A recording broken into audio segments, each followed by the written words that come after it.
देखिए, आज हिंदी का सुभाष रत्नानी चैप्टर का 5 पैराग्राफ पढ़ा जाएगा, जो पेपर की दृष्टि से बहुत ही इम्पोर्टेंट है और ये हर एक साल पेपर में आ चुका है। एक बार की बात ना की जाए, हर एक साल ये पेपर में क्वेश्चन में पूछा जाता है। ठीक है, तो क्या बोलेंगे आप लोग? पहला देखो क्वेश्चन क्या है। ध्यान से सुनना, याद रहेगा कि सुखार्थिनो कुतो विद्यार्थिनम सुखम सुखार्थी व त्यजेत विद्या विद्यार्थी व त्यजेत सुखम। मतलब सुखार्थिनो कुतो विद्या, कि सुख चाहने वाले को विद्या कहाँ मिलती है? सुख चाहने वाले को विद्या कहाँ मिलती है और विद्या चाहने वाले को सुख कहाँ मिलता है?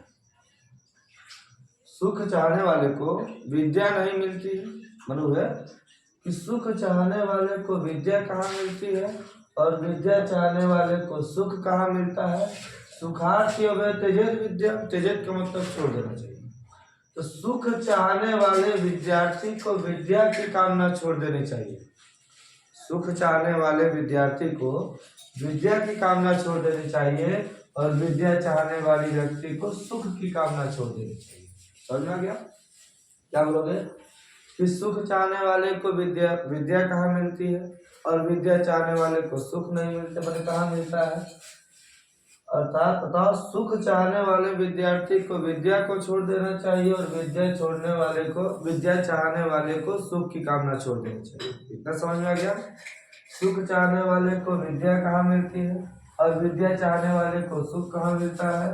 अर्थात सुख चाहने वाले को विद्या की कामना छोड़ देनी चाहिए और विद्या चाहने वाले को सुख की कामना छोड़ देनी चाहिए। पहला समझ में आ गया?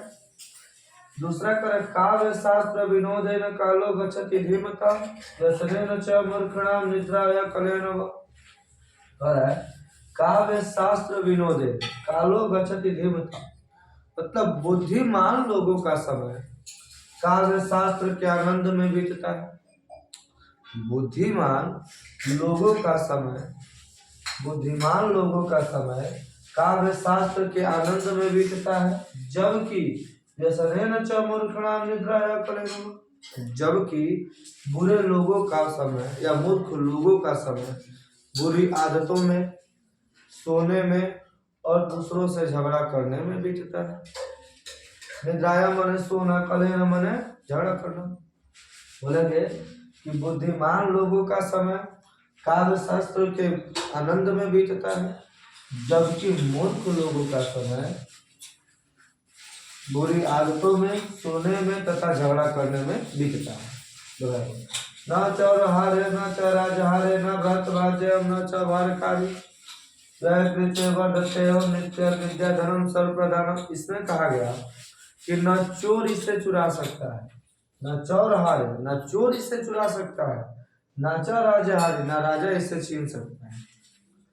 न चोर इससे चुरा सकता है, न राजा इससे छीन सकता है, ना भ्रातृभाज्य न भाई इससे बांट सकता है, ना चौभारकारी ना किसी के लिए भारी होता है।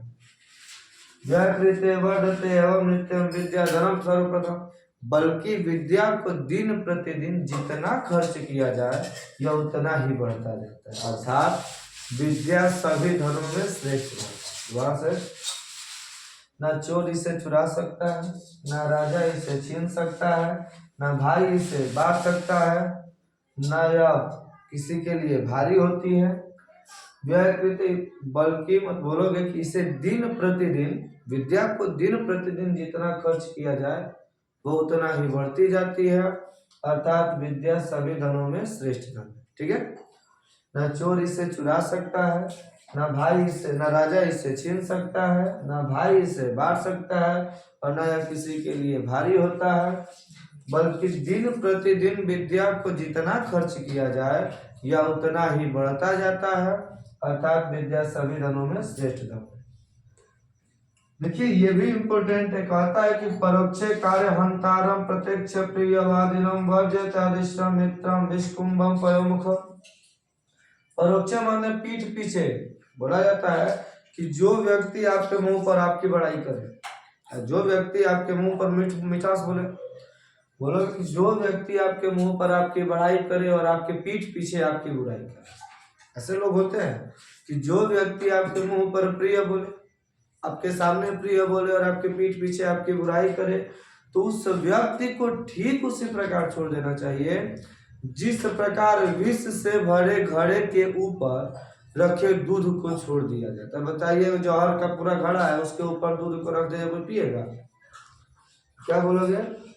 कि जो व्यक्ति आपके मुंह पर आपसे प्रिय बोले और आपके पीठ पीछे आपकी बुराई करे, तो उस व्यक्ति को ठीक उसी प्रकार छोड़ देना चाहिए जिस प्रकार घड़े में विष से भरे घड़े में रखे विष से भरे घड़े के ऊपर रखे दूध को छोड़ दिया जाता है। यह बोला है। पांचवा है विद्या विवादाय धनम मदाय शक्ति परेशान परिपीडनाय खलस्य साधु विपरीत में तंजस्य दानाय च रक्षणाय। कहता है कि विद्या विवादाय धनम मदाय शक्ति परेशान परिपीडनाय। विद्या विवाद के लिए धन, घमंड के लिए शक्ति, दूसरों को परेशान करने के लिए। खलस्य साधु मतलब खलस मतलब दुष्ट। बोलोगे आप लोग कि दुष्ट लोगों के पास करे ना, विद्या विवादाय धनम मदाय शक्ति परेशान परिपीडनाय खलस्य, तो बोलेंगे यहाँ से कि दुष्ट लोगों के पास विद्या विवाद के लिए, विद्या विवाद के लिए, धन घमंड के लिए तथा शक्ति दूसरों को परेशान करने के लिए। समझ रहा? तो दुष्ट लोगों के पास विद्या विवाद के लिए, धन दान देने के धन घमंड के लिए तथा शक्ति दूसरों को परेशान करने के लिए होता है। ठीक इसके विपरीत साधुओं के पास विद्या ज्ञान के लिए, विद्या ज्ञान के लिए, धन दान देने के लिए और शक्ति दूसरों की रक्षा करने के लिए होता है। बात है, दुष्ट लोगों के पास विद्या विवाद के लिए, धन घमंड के लिए तथा शक्ति दूसरों को परेशान करने के लिए होता है।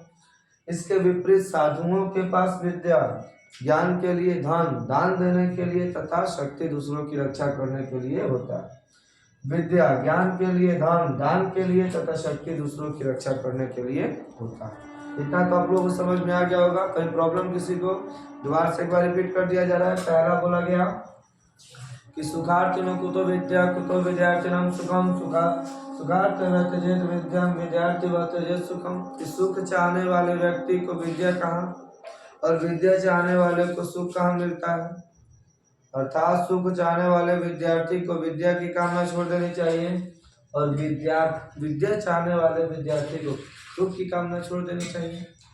आगे काव्य शास्त्र विनोदेन कालो गच्छति धीमताम व्यसनेन च मूर्खणाम निद्राया कलेनो। साधुओं के पास या बुद्धिमान लोगों के पास बुद्धिमान लोगों का समय काव्य शास्त्र के आनंद में बीतता है, जबकि मूर्ख लोगों का समय बुरी आदतों में, सोने में तथा दूसरों के साथ झगड़ा करने में बीतता है।